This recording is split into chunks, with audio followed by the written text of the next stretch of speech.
Welcome to IAC.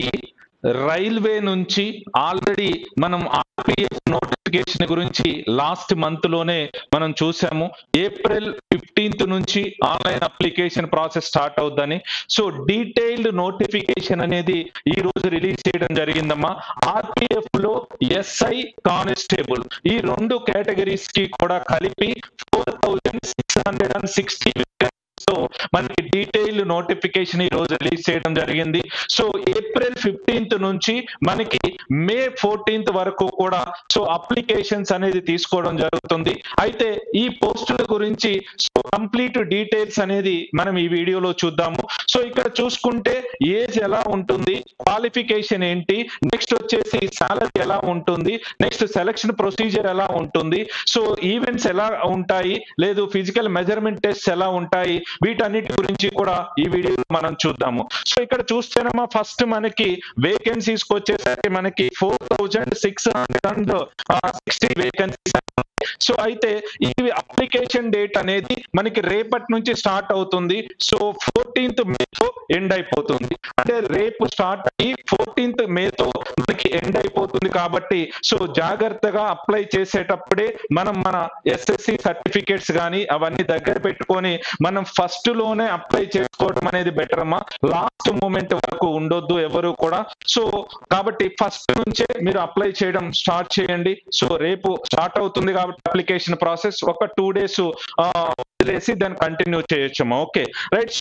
మరి ఈ పోస్టులకు సంబంధించి చూస్తేమో మనకి ఎస్ఐ వచ్చేసరికి మనకి లెవెల్ 6 జాబ్ అమ్మా. ఎస్ఐ వచ్చేసరికి లెవెల్ 6 జాబ్, పే లెవెల్ 6 అమ్మా. ఓకే సో అంటే బేసిక్ పే 35,400 ఉంటుంది మనకి. అంటే per month initial first month లోనే మనం 50,000 ప్లస్ సాలరీతో మనం రైల్వేలో ఎస్ఐ గా మనం తీసుకోవచ్చమ్మా. సో దీనికి మెడికల్ స్టాండర్డ్ అనేది B1 అంటే చాలా లో స్టాండర్డ్ మెడికల్. అదే విధంగా ఏజ్ చూసుకుంటేనమ్మా 20 to 28 years. ఓకే ఒకప్పుడు ఓన్లీ 25 years తోనే ఇది చేశారు. బట్ కోవిడ్ పాండమిక్ వల్ల 3 years ఎక్స్టెండ్ చేయడం జరిగింది. సో 20 to 28 years అనేది మనకి అన్రిజర్వ్డ్ స్టూడెంట్స్ కి. ఓకే సో అంటే ఓపెన్ కేటగిరీకి సంబంధించి 20 to 28 years ఉంటుంది. అదే విధంగా మనకి ఏదైతే రిజర్వేషన్స్ ఉన్నాయో ఓబీసీ వాళ్ళకి +3 years, ఎస్సీ ఎస్టీ వాళ్ళకి +5 years and ex service men and వీళ్ళందరికీ కూడా as per central government norms ప్రకారం నోటిఫికేషన్స్ ప్రకారం ఏజ్ రిలాక్సేషన్ అనేది ఉంటుందమ్మా. సో కాబట్టి ఇక్కడ ఇచ్చిన ఏజ్ మాత్రం మనకి ఓన్లీ అన్రిజర్వ్డ్ క్యాండిడేట్స్ కి. సో టోటల్ మనకి ఆల్ ఆర్ఆర్బీస్ కలిపి మనకున్న ఎస్ఐ వేకెన్సీస్ 452 మా 452. అదే విధంగా మనం ఇక్కడ చూసుకుంటే కానిస్టేబుల్ కి వచ్చేసరికి లెవెల్ 3 పోస్ట్. ఇక్కడ మనకి సాలరీ వచ్చేసరికి 20,700 అనేది బేసిక్ పే ఉంటుంది. బట్ 40,000 ప్లస్ అనేది మనకి ఆర్పిఎఫ్ కానిస్టేబుల్ కి వస్తుంది మనకి సాలరీ అనేది. ఇక్కడ కూడా మెడికల్ స్టాండర్డ్ సేమ్ ఉంది. బట్ ఇక్కడ ఏజ్ చూస్తే మనకి 18 to 28 years, 18 to 28 years. అదే ఎస్ఐకి అయితే మినిమం ఏజ్ 20 years ఇచ్చారు. అదే కానిస్టేబుల్ కి వచ్చేసరికి మినిమం ఏజ్ మనకి 18 years ఇచ్చారు. ఓకే ఇంకోటి కూడా గుర్తు పెట్టుకోండి, ఇక్కడ మనకి ఏజ్ అని మెన్షన్ చేశాడు. అంటే July 1st కి సో ఈ ఏజ్ రిక్వైర్మెంట్ అనేది మనం ఫుల్ఫిల్ చేయాల్సి ఉంటుంది. సో July 1st అనేది మనం ఏజ్ కి కట్ ఆఫ్ గా మనం తీసుకోవాలమ్మా, July 1st, 2024 కి. అయితే కానిస్టేబుల్ అనేది మనకి 4,208 వేకెన్సీస్ అనేవి మనకి ఇవ్వడం జరిగింది. ఓకే ఎస్ఐ 452 అండ్ కానిస్టేబుల్ 4,208 అంటే టోటల్ గా 4,660 వేకెన్సీస్ అనేది మనకి రిలీజ్ చేయడం జరిగింది. అంటే ఈ ఒక్క టేబుల్ చూసుకుంటే మనకి ఏ లెవెల్లో మనకు ఉన్నది, అదే విధంగా మనకి సో ఏ మెడికల్ స్టాండర్డ్ కావాలి, నెక్స్ట్ వచ్చేసి మనకి ఏజ్ ఏ విధంగా ఉండాలి అనేది కూడా మనకి క్లారిటీ ఇచ్చారు. ఏజ్ ఏ డేట్ అనేది కూడా క్లారిటీ ఇచ్చారు. వన్స్ అగైన్ మళ్ళీ నేను చెప్తూ ఉన్నాను మీకు. సో ఏజ్ అనేది మనకి ఇది అన్రిజర్వ్డ్ ఏజ్. సో ఏదైతే మీ రిజర్వేషన్స్ ఉన్నాయో దానికి మనం యాడ్ చేసుకుంటే సరిపోతుందమ్మా. ఓకే విధంగా ఇక్కడ చూసుకుంటే క్వాలిఫికేషన్ కూడా మనకి ఇంపార్టెంట్ అమ్మా. అంటే ఎస్ఐకి ఏం క్వాలిఫికేషన్ ఉంటుంది, నెక్స్ట్ కానిస్టేబుల్ కి ఏ క్వాలిఫికేషన్ ఉండాలి, ఏ డేట్ కట్ ఆఫ్ డేట్ గా ఉంది అనేది చూస్తే ఇక్కడ మనకు వచ్చేసి గ్రాడ్యుయేషన్ అనేది కంప్లీట్ అయి ఉండాలమ్మా. గ్రాడ్యుయేషన్ అనేది కంప్లీట్ అయి ఉండాలి. సార్ ఏ డేట్ వరకు మా గ్రాడ్యుయేషన్ కంప్లీట్ అయి ఉండాలి సార్ అంటే మనకి ఏదైతే 14th మే మనకి అప్లై చేసుకోవడానికి లాస్ట్ డేట్ కదమ్మా.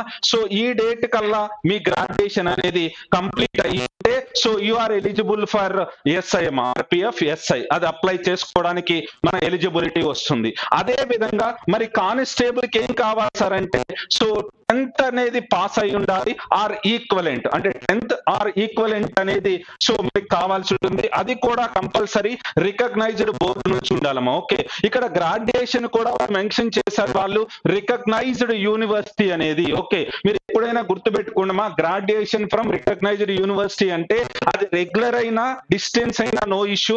సో డిగ్రీ ఉంటే చాలు. సో అది ఏ కట్ ఆఫ్ డేట్ వరకు ఇచ్చారు అనేది మనం మేజర్ గా చూడాల్సి ఉంటుందమ్మా. ఓకే, సో ఇక్కడ మనకి సో 14th మేకి గ్రాడ్యుయేషన్ కంప్లీట్ అయితే ఎస్ఐకి మనం ఎలిజిబిలిటీ వచ్చేస్తాము. అదే 14th మేకి మనము 10th పాస్ అయి ఉంటే సో కానిస్టేబుల్ కి ఎలిజిబిలిటీ వస్తారు. ఏజ్ క్రైటీరియా కూడా చూడండి, ఎస్ఐకి 20 years మినిమం ఉండాలి, సో కానిస్టేబుల్ కి 18 years మినిమం ఉండాలి. సో కాబట్టి వీటిని బేస్ చేసుకొని ఎవరు ఎలిజిబుల్ కాదు అనేది మీరు డిసైడ్ చేసుకోవచ్చమ్మా. ఎలిజిబుల్ ఉన్న ప్రతి క్యాండిడేట్ కూడా అప్లై చేయండి. సో అప్లై చేస్తే ఈజీగా మనం రైల్వే జాబ్ ని, అందులో ఆర్పిఎఫ్ ఎస్ఐ కానిస్టేబుల్ అనేది సో సింగిల్ ఎగ్జామ్ తో అయిపోతుందమ్మా. సో కాబట్టి ఈజీగా మనం క్రాక్ చేయొచ్చు. ఓకే, సో ఈ ఎగ్జామ్ అనేది మనకి తెలుగులో కూడా ఉంటుంది, లోకల్ లాంగ్వేజ్ లో కూడా ఉంటుంది. సో నెక్స్ట్ అసలు ఈ రిక్రూట్మెంట్ ప్రాసెస్ ఎలా ఉంది సార్ అంటే సో కంప్లీట్ గా so first computer based test అనేది ఉంటుందమ్మా. సో కంప్యూటర్ బేస్డ్ టెస్ట్ సిబిటీనే ఉంటుంది, ఆఫ్లైన్ ఎగ్జామ్ ఉండదు, సింగిల్ ఎగ్జామ్ ఉంటుంది. సో సింగిల్ ఎగ్జామ్ లో స్కోర్ వచ్చిన దాన్ని బేస్ చేసుకొని నెక్స్ట్ మిమ్మల్ని సెకండ్ అంటే physical efficiency test and physical measurement test పిలుస్తారు. సో అంటే ఎగ్జామ్ రిటర్న్ ఎగ్జామ్ అయిపోయిన తర్వాత మనల్ని physical measurement test as well as physical efficiency test కి పిలుస్తారు. అది క్వాలిఫైయింగ్ నేచర్ మాత్రమే, అది జాగ్రత్తగా గుర్తుపెట్టుకోండి. Only physical measurement and physical efficiency test అనేది క్వాలిఫైయింగ్ నేచరే, ఎక్కడా కూడా మీకు దాని మార్క్స్ అనేవి యాడ్ అవ్వవు. బట్ మేజర్ గా మనం కాన్సన్ట్రేట్ చేయాల్సిన అయితే కంప్యూటర్ బేస్డ్ టెస్ట్ మీద కాన్సన్ట్రేట్ చేస్తూ దానితో పాటు మనం ఫిజికల్ ఎఫిషియన్సీ టెస్ట్ కూడా మనం ప్రాక్టీస్ చేస్తూ ఉండాలమ్మా. ఓకే, ఇవి రెండు కంప్లీట్ అయ్యాయి అంటే దెన్ ఆటోమేటిక్ గా లాస్ట్ స్టేజ్ అనేది డాక్యుమెంట్ వెరిఫికేషన్. అంటే సెలక్షన్ ప్రాసెస్ ఎలా ఉంటుంది అంటే ఫస్ట్ రిటర్న్ టెస్ట్ పెడతారు, దాని తర్వాత physical efficiency test and physical measurement test conduct చేసి దాని తర్వాత మనకి డాక్యుమెంట్ వెరిఫికేషన్ అనేది ఉంటుంది అనమాట. ఓకే సార్, మెరిట్ ఎలా తీసుకుంటారు అంటే సో మీకు రిటర్న్ టెస్ట్ లో ఏదైతే మార్క్స్ వస్తాయో సో ఆ మార్క్స్ ని బేస్ చేసుకొని మనకి సో తీసుకోవడం జరుగుతుందమ్మా. సో రిటర్న్ టెస్ట్ ఎలా ఉంటుంది, ఏ సబ్జెక్ట్స్ ఉంటాయి అంటే రిటర్న్ టెస్ట్ మొత్తం కూడా మనకి టోటల్ 90 minutes టైం ఉంటుందమ్మా. టోటల్ వచ్చి 120 questions ఉంటాయి. 120 questions 90 minutes టైం అనేది మనకి ఇవ్వడం జరుగుతుంది. ఈ 90 minutes లో 120 questions కి మనం ఎన్ని ఆన్సర్ చేయగలమో అంత ఎక్కువ క్వశ్చన్స్ అనేది ఆన్సర్ చేయడానికి మనం టార్గెట్ పెట్టుకోవాలమ్మా. ఇంకోటి కూడా ఇక్కడ గమనించవచ్చు, ఇక్కడ కంప్లీట్ గా మనకి సో 3 ఉంటాయి. ఒకటి 35 మార్క్స్ ఉంటుందమ్మా. సో అదే విధంగా జనరల్ అవేర్నెస్. సో ఈ 120 35 మార్క్స్ అర్థమెటిక్, 35 రీజనింగ్.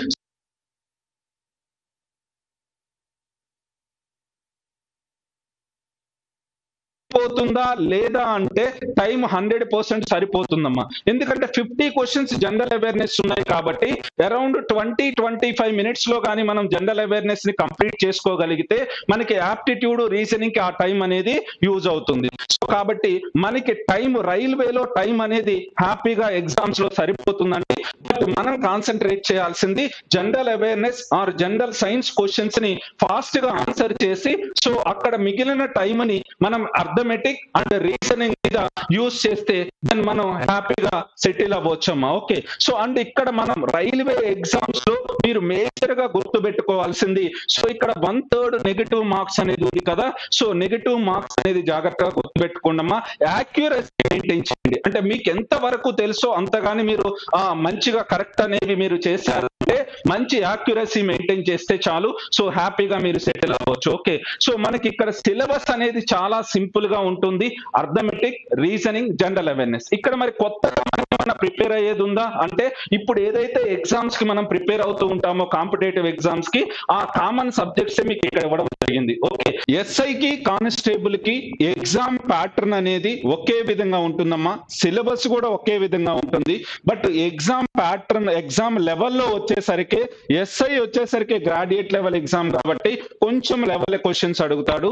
సో అదే కానిస్టేబుల్ వచ్చేసరికి 10th క్లాస్ లెవెల్ కాబట్టి మనకు అడిగే క్వశ్చన్స్ అనేవి కొంచెం లెవెల్ తక్కువ వస్తుంది. But exam pattern same, selection procedure same ఉంటుంది. So next level of difficulty ఒక్కటి మాత్రమే మారుతుంది, సిలబస్ అనేది కూడా సేమ్ ఉంటుందమ్మా. ఓకే, సో ఇది జాగ్రత్తగా గుర్తుపెట్టుకోండి. రిటర్న్ టెస్ట్ లో 120కి మనం బెస్ట్ స్కోర్ చేస్తే నెక్స్ట్ మనం చూడాల్సింది physical efficiency test and physical measurement test. అయితే ఆర్పిఎఫ్ ఎస్ఐకి వచ్చేసరికి సో ఫిజికల్ ఎఫిషియన్సీ టెస్ట్ ఒక విధంగా ఉంటుందమ్మా, కానిస్టేబుల్ కి ఇంకో విధంగా ఉంటుంది. ఓకే, సో ఆ డిఫరెన్సెస్ ఏంటి అనేది ఒకసారి చూద్దాం.